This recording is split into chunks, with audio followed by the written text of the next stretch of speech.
नमस्कार। प्रसंग में आप सभी का स्वागत है। 2 दिनों में विशेष कार्य की वजह से अपरिवार कार्य की वजह से प्रसंगवश को आपके समक्ष प्रस्तुत नहीं कर पाया। बात करते हैं आज की चर्चाओं की। तो चर्चाओं का दौर जो कमलनाथ, मध्य प्रदेश के पूर्व मुख्यमंत्री कमलनाथ को लेकर के चल रहा था कि वे भाजपा ज्वाइन कर रहे हैं। पहले आया था कि उनके पुत्र नकुलनाथ भाजपा की सदस्यता ग्रहण करेंगे। बाद में आया कि कमलनाथ खुद कर रहे हैं। 7 दिनों से जो अटकलें चल रही थी, उस पर अभी 2 दिन पहले जब पत्रकारों ने उनसे पूछा तो उन्होंने गुलमल जवाब दिया था कि मैं जब ऐसा कुछ होगा तो आपको बुला के सबसे पहले आपको सोचना। 2 दिन पहले कुछ नहीं कहा। इसका मतलब 2 दिन पहले ये लग रहा था कि संभवतः वे भाजपा में जा सकते हैं। लेकिन आज दिल्ली में अपने आवास पर मीडिया से रूबरू होकर उन्होंने सभी अटकलों को एकदम से खारिज कर दिया। उन्होंने कहा कि मैं कहीं नहीं जाऊंगा और मेरे क्षेत्र छिंदवाड़ा से ही मैं चुनाव लड़ूंगा। अब वो आगे जाके क्या कारण रहे, क्यों नहीं वो भाजपा ज्वाइन कर पाए, क्या करना चाह रहे थे या बीजेपी ने नहीं होने दिया, क्या कुछ रहा वो बात अलग है। लेकिन राजस्थान में भी पिछले 7 दिनों से आदिवासी क्षेत्र के जो बड़े कांग्रेस नेता महेंद्र सिंह मालवी, जो 4 बार विधायक भी रह चुके हैं, 2 बार कैबिनेट मंत्री भी रहे हैं, उन्होंने आज भाजपा ज्वाइन कर ली। वे 3 दिन से दिल्ली में थे। समझा तो ये जा रहा था कि दिल्ली में ही वे संभवतः जेपी नड्डा के सामने भाजपा की सदस्यता ग्रहण करेंगे, लेकिन उन्होंने आज जयपुर में भाजपा की सदस्यता ग्रहण कर ली, जिसके बाद में साथ साथ में उन्होंने विधायक पद से भी इस्तीफा दे दिया। उन्होंने विधायक पद से इस्तीफा दिया। उसके बाद में जब उनसे पूछा गया कि भाई क्यों छोड़ी, तो उन्होंने कहा मेरे को कांग्रेस के बड़े नेताओं ने राम मंदिर में दर्शन करने जाने से रोक दिया, इस वजह से मैं कांग्रेस को छोड़ रहा हूँ। तो अब इसमें कितनी सच्चाई है क्या, ये तो सब जानने की बात है, लेकिन समझा जाता है कि बांसवाड़ा डूंगरपुर जो लोकसभा क्षेत्र है, वहां से उनको भाजपा अपना प्रत्याशी लोकसभा में बना सकती है। तो ये बात होगी। लेकिन अब इस्तीफा दे दिया जब उन्होंने, तो राजस्थान में एक परंपरा रही है कि 200 विधायकों की विधानसभा है, लेकिन यहाँ कभी भी बताते हैं कि 200 विधायक एक साथ विधानसभा में चुनकर नहीं, या विधायक नहीं रहे। मतलब अभी एक विधायक भजनलाल के टाइम में दूसरा मौका हो रहा है जब विधायक को लेकर के उपचुनाव होने जा रहा है। पहले चुनाव में प्रत्याशी की डेथ हो गई थी, इसके बाद में उपचुनाव हुआ। अब उन्होंने त्याग पत्र दे दिया तो फिर चुनाव होगा। तो ये परंपरा जो चल रही है, लगता है कि ये इतिहास कायम रहेगा। बात कर लेते हैं राहुल गांधी की। राहुल गांधी आज अमेठी क्षेत्र के उनकी जो भारत जोड़ो यात्रा है, न्याय यात्रा, वो अमेठी क्षेत्र में रही, जहां उन्होंने जो उनका परंपरागत तरीका रहा है आरोप प्रत्यारोप लगाने का, तो उन्होंने आरोप लगाए। लेकिन वहीं इनकी यात्रा के बाद में स्मृति ईरानी भी वहाँ पहुंची, जो मंत्री हैं केंद्र सरकार में। उन्होंने दावा किया कि जो अमेठी में जब भारत जोड़ो न्याय यात्रा राहुल गांधी की पहुंची, तो उसमें अमेठी के स्थानीय क्षेत्र के कार्यकर्ता नहीं थे, बाहरी क्षेत्र के कार्यकर्ता वहाँ मौजूद थे। अब इसमें कितनी सच्चाई है, क्या है, ये राजनीतिक मुद्दे हैं, इसके लिए हम कुछ नहीं कर सकते। लेकिन हकीकत ये है कि कांग्रेस में राहुल गांधी न्यायालयों में भी कई विवादों के चलते उनको पेश होना पड़ रहा है। उनको सुल्तानपुर में कल महानानी के दावे में बुलाया गया है, जिसमें वो जाते हैं या नहीं जाते। उन्होंने अमित शाह के खिलाफ छत्तीसगढ़ के चुनाव के दौरान कोई आपत्तिजनक टिप्पणी की थी, जिसको लेकर के उनको महानानी के दावे में कल सुनवाई होनी है। अब वो वहाँ जाते हैं सुल्तानपुर या नहीं जाते हैं। सुल्तानपुर के कार्यकर्ता ने वहाँ याचिका दायर की थी माने हानि दायर।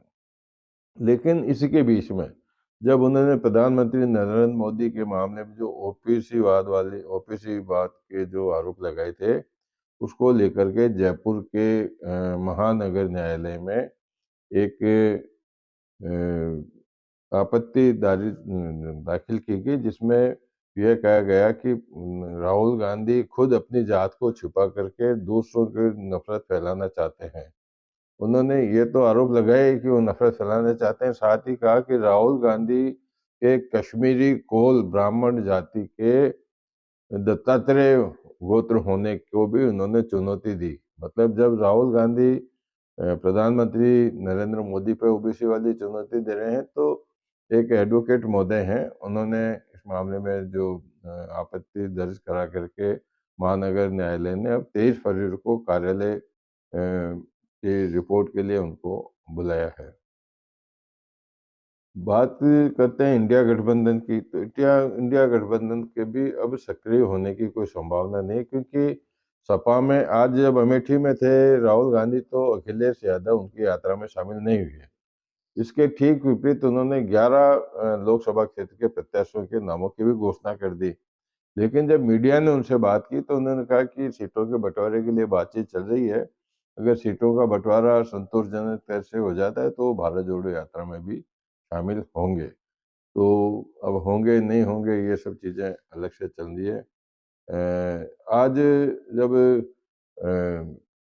कांग्रेस के जो जितने भी खाते हैं, फंड वाले खाते जितने भी हैं, उनको जो फ्रीज कर दिया गया था, उसको लेकर के आज कांग्रेस के कार्यकर्ताओं ने आयकर विभाग के कार्यालय के बाहर प्रदर्शन के लिए जाना चाहा, लेकिन जयपुर में महिलाओं ने भी काफ़ी संख्या में पहुंच करके वहां पर बैरिकेडिंग तोड़ के वहां घुसने की कोशिश की, लेकिन पुलिस के आमने सामने के बाद में नहीं हुआ। कांग्रेस का प्रदर्शन कर रही थी, उनके कांग्रेस के खाते क्यों सीज किए गए।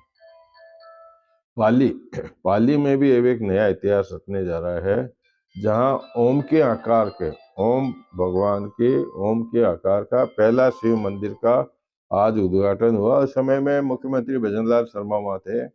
बताया जाता है कि दुनिया का पहला एक ये ऐसा शिव मंदिर है जहां ओम के आकार का शिव मंदिर बना। 28 साल से इसकी निर्माण की कार्रवाई चल रही थी, अब वो मंदिर वहां पर बन के तैयार हो गया है। और मंदिर की बात करते हो तो फिर बात कर लेते हैं धर्म की बात में। पिछले जो आचार्य प्रमोद कृष्णन हैं, कांग्रेस के बड़े नेता रहे हैं, उनको प्रधानमंत्री नरेंद्र मोदी से मिलने के मामले में कांग्रेस की पार्टी से हाथ धोना पड़ा था।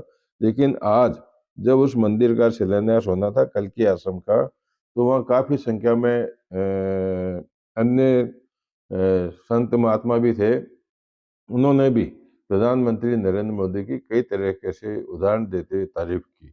प्रधानमंत्री की मोदी की तारीफ के साथ साथ में प्रमोद कृष्णन ने काफी कुछ कहा, उन्होंने भी तारीफ की।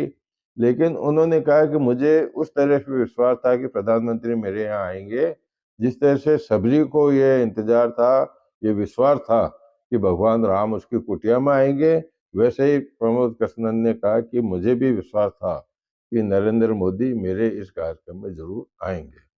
तो ये बात हो जाती है। बात कर लेते हैं, शादी समारोह का दौरान चल रहा है, लेकिन मध्य प्रदेश के गुना में आज एक बहुत बड़ी घटना हो गई। 3 दिन से एक मैरिज गार्डन के अंदर शादी का बड़ा प्रोग्राम चल रहा था, जहाँ 3 दिन से गाने बजाने, महिला संगीत, धार्मिक कार्यक्रमों का आयोजन हो रहा था। आज जब दोपहर में लगभग 500 से 600 लोग वहाँ भोजन कर रहे थे, तो मक्खियों मधुमक्खियों ने जबरदस्त हमला कर दिया। 1 घंटे तक मधुमक्खियों का तांडव वहाँ चलता रहा, जिसमें 24 जो वहाँ शादी समारोह में भाग लेने वाले लोग थे वो जख्मी हो गए। उनको अस्पताल ले जाया गया, जिनमें से 4 की हालत खराब है, जिनको आईसीयू में एडमिट किया गया है। बात मध्य प्रदेश की चलते हैं, तो मध्य प्रदेश की बात कर लेते हैं। तो आज एक मध्य प्रदेश में राजनीतिक गलियारे में बहुत बड़ी सियासी घटनाक्रम की चर्चाएं हैं, जहां मुख्यमंत्री मोहन यादव आज अचानक मामा के घर पे, शिवराज सिंह चौहान के घर पर गए, जहां लगभग 1 घंटे तक बंद कमरे में उनसे बातचीत हुई। अब क्या बातचीत हुई यह तो नहीं कहा जा सकता, लेकिन जरूर ये जितनी 1 घंटे तक अगर बंद कमरे में कोई बात हुई है, तो यह बात बहुत बड़ी महत्वपूर्ण हो सकती है, इसमें कोई अंदेशा नहीं रखना चाहिए।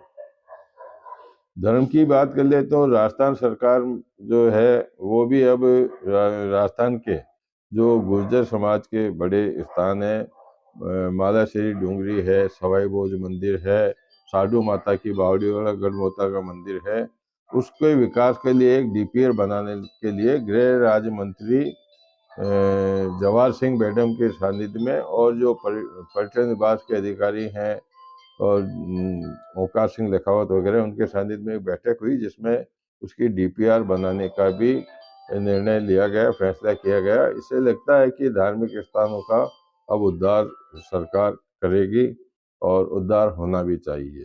तो इन्हीं सब चर्चाओं के साथ में आज के प्रसंग को यहीं विश्राम देते हैं।